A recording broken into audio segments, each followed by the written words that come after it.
In this video, I'm going to show you how you can install WordPress from the WordPress install files. So first go to wordpress.org and then go to the most recent versions, usually down there. And over here, you want to download the zip file.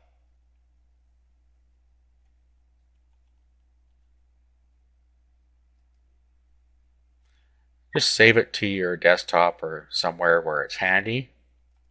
I'm just going to install it in a file called WP so I can easily find it, which is on my desktop.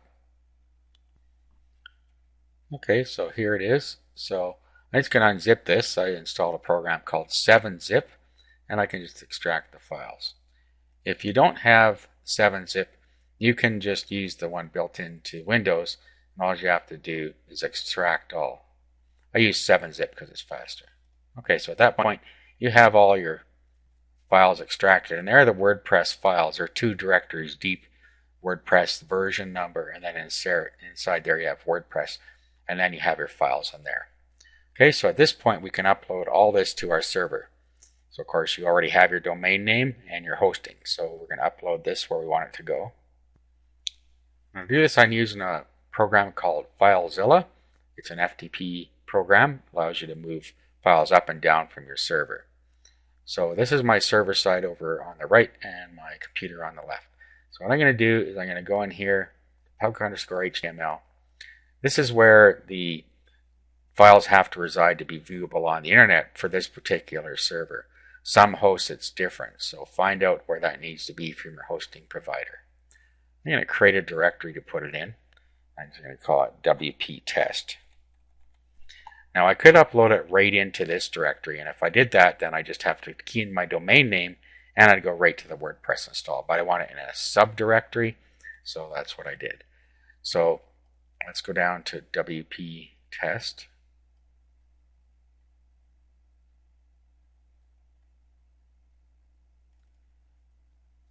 Okay, so now we navigate on this side to where our WordPress files are.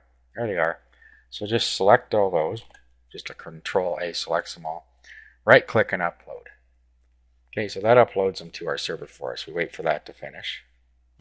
Now while this is going on, we can create a database. We need a database to control WordPress because everything's stored in a database. So let's go back here and let's go into our control panel. I'm showing you on control panel hosting. If you don't use control panel hosting, then you will have some sort of a panel that you can create a database on. So I'm going to go in here. Okay, so now I'm going to go down to databases, MySQL databases. There we are, databases. And I'm going to go to MySQL databases. And then I'm going to create a new database for my WordPress install. So let's just call this WP test. Go back. You need a user ID to get into your database. Okay, so we're going to create a new user. I'm going to call it the same thing, WP test, just for sake of ease. Then you need a password in here. I'm just going to use password. You should use something secure. Okay. You can also use a password generator here. It'll generate a very secure password for you. Just make sure you remember what it is. Okay, we'll create the user. Let's go back. Now what we need to do is attach the user and the database together. So we go down to where we said add user to the database, and we find the one called WP test. You notice there's characters in front of it. That is what differentiates it on a server as our particular database. Okay, so we'll add, we want all privileges, and make changes. Okay, at this point our database is ready. Let's go see how our upload is going. We're almost done here. Okay, so everything's uploaded now. Now to start the install, all we have to do is type in the path to where our WordPress blog is going to be. So your domain name / the folder that it's in, if it's in a folder. Otherwise, it's just your domain name. So I typed in my domain name /wp-test, and this came up telling us there's no config PHP file. It needs to create one. So let it do that. Now you may get an error. Okay, so let's click Let's Go. Now this is where we put our database name in. So back to the control panel. We're back to databases again.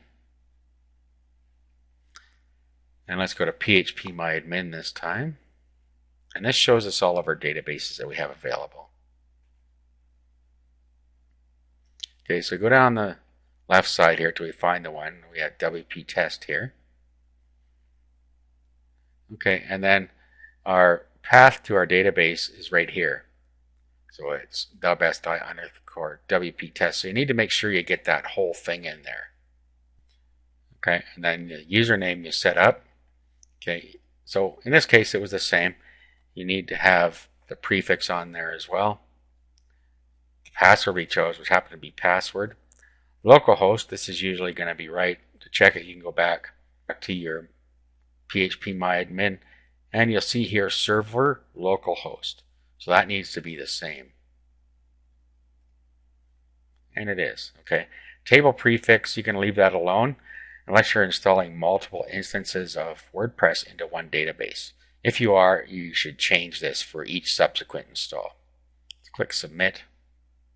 Okay, now here's the error I was referring to earlier. It's trying to create a configuration file, and it can't do it because our directory isn't writable. So to do that, let's go make the directory writable. Let's go back here, and we need to make WP test writable. So let's go up one level, which is public HTML. Let's go to WP test. Let's right click on this and file attributes, make this 777. Just for a second. Now we'll go back. Let's just hit the back button here and then click Submit again. Now click Run the install, and it will be able to create the config file for us.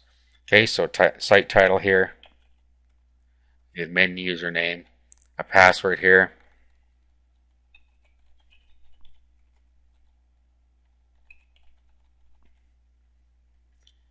and email address.